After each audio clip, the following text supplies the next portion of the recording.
Good morning. Welcome back into Wake Up America. Hope you had a nice weekend. I'm Rob Finnerty. I want to welcome back in our all-star political panel on this Monday morning. Emerald Robinson, Stacy Washington, Betsy McCoy, and Mark Halperin here. Emerald, let's talk about some of these executive orders. Joe Biden, I mean, he's running out of ink there in those quill pens in the Oval Office. He signed so many of these things, 30 and counting. I looked back at the numbers. Everyone criticized President Trump. He signed 220 throughout his 4 years. His predecessors signed 276 and 291. So those numbers right in line. FDR signed almost 4,000. So I don't think Biden's going to get quite that many done, but he is just, it's every day, it's another batch of executive orders, and we expect more today.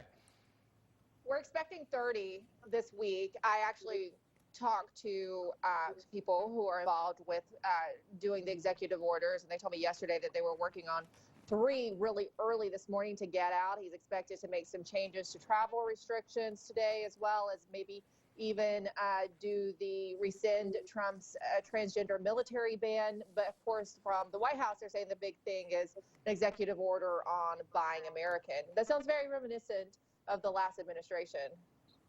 Yeah, my goodness, doesn't it? Betsy, we've discussed this many times before here on Wake Up America. Who's the current leader of the Republican Party? For my money, it's still Donald Trump. He was in office 6 days ago. But Utah Senator Mitt Romney, who has made it very clear that he's not fond of the president, has some very strong opinions about this, as you would imagine. Take a listen. I think the party is going to move forward, and there'll be new faces and new voices, perhaps some from the past, like Governor Chris Christie. Larry Hogan is a new face on the front. Tom Cotton, Ben Sass. I think those individuals will help define the Republican Party as we go forward. I mean, no Ron DeSantis, no Rick Scott. I was surprised by the names that he rattled off there. He pulled out all the anti-Trumpers, and of course, Mitch Romney has never gotten over the fact that President-elect Donald Trump, way back in 2016, invited Romney to that fancy dinner in New York at John George with all the cameras. Everyone thought that he would nominate Mitt Romney to be Secretary of State, and then he just said good night, and that was the end of it. And for 4 years, Mitt Romney's been trying to get back at Donald Trump.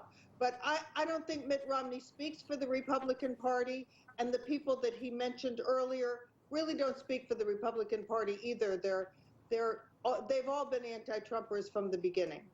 Stacy, we had an article in the New York Times over the weekend that called Joe Biden the most religiously observant president in the last 50 years, and Twitter was all over this throughout the weekend. Your thoughts?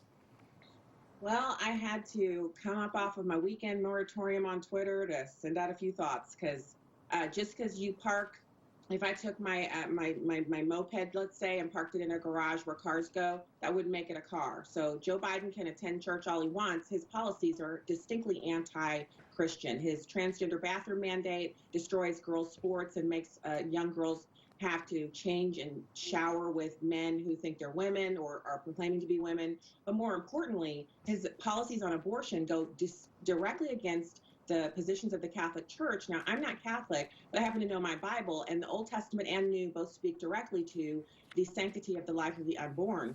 So reversing the Mexico City policy actually puts him in a position where he is now exporting abortion from America. And worldwide last year, in 2020, there were over 43 million unborn babies aborted across the world. And we had the distinct pleasure of not having contributed to that. And he just wrote an executive order making it so that American taxpayers will be funding abortions in third world countries where the women don't want it, the leaders don't want it, no one in those countries wants abortion, yet we as Americans are coming in as imperialists and telling black and brown people, that's their language, not mine, that they should be aborting their unborn children for the sake of coming out of poverty, when statistics show that having babies is not the driver in poverty. It's a lack of resources, a lack of good governance, a lack of private NGOs and not-for-profit. So I could go on, but this is a panel. I'll stop there, but obviously I'm passionate about it. No, Stacy, we're glad to have you on. I appreciate the emotion there. Mark, your thoughts?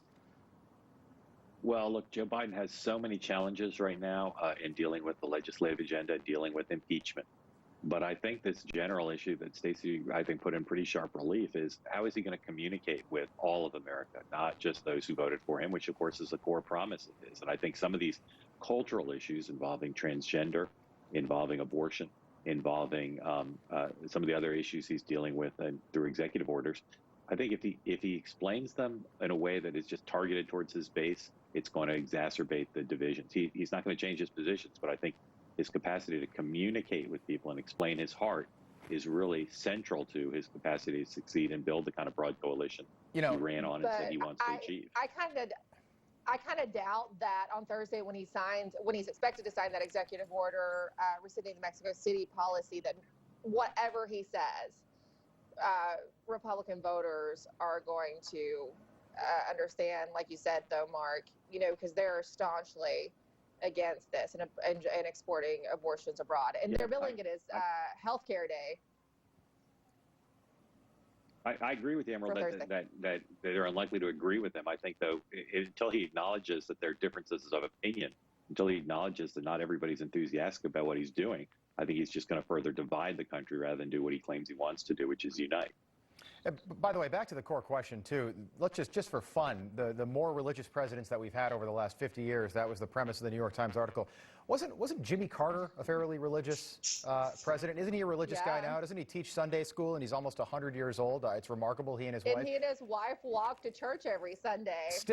They still do, even with dealing with the pandemic. Yeah. George W. Bush used to end every meeting with a prayer. Didn't matter what was going on. He would pray before eating meals in the White House, and he credits Jesus Christ with saving his life. He was going down the wrong path. He was drinking a lot in the 80s. He gave it all up, and he says he probably wouldn't have been president had he not, really leaned into his faith. So just, those articles are not surprising. Betsy, I wanted to get your thoughts on sort of what's going on in the Senate. Now that we move forward, it's a new week. We finally don't have an inauguration, or, it gets back to business right now. When Obama was in office his first term, he had a big mandate. He had 60 in the Senate. Joe Biden only has 50. It's a 50-50 split, and the vice president is the deciding voice. So that means that Chuck Schumer and Mitch McConnell, whether they like each other or don't, and I don't think they do, but they're going to have to work together. So how's this going to work? They are, and they have not decided on the rules yet, and that's one reason that Mitch McConnell is playing footsie with the Democrats on impeachment, because he wants to preserve the filibuster. It's his only hope of being an important person. And of course, Chuck Schumer wants to eliminate the filibuster so that those 50 Democratic votes plus one from Harris means he can ram anything through the Senate. The most important bill that Nancy Pelosi is going to push through the House and Chuck Schumer is committed to pushing through the Senate is this bill that will absolutely eliminate the two-party system. It will make it impossible for Republicans to win elections. It puts into place on a permanent national basis the tricks that were used in several of the swing states to tilt those elections for Democrats: universal mail-in balloting, prohibiting signature verification, all the things that the Democrats went from state to state to do before the last election. Stacy, 20 years ago, and we have about 30 seconds left, it was Trent Lott and Tom Daschle with the last 50-50 split. They worked together and they got stuff done. Can this Congress do the same thing? I don't see it happening. I wish for those days. I long for those days. I wasn't alive, but they sound like beautiful times in comparison to the right that we have right now. And that's weird for me to say, because I don't think there was much else good about those times. But yeah, I don't see them working together. And so I'm just praying that they preserve the filibuster. All right, panel, we got to leave it there. Thank you so much for the conversation. Appreciate it. We'll see you guys again in just a little bit at 8 o'clock.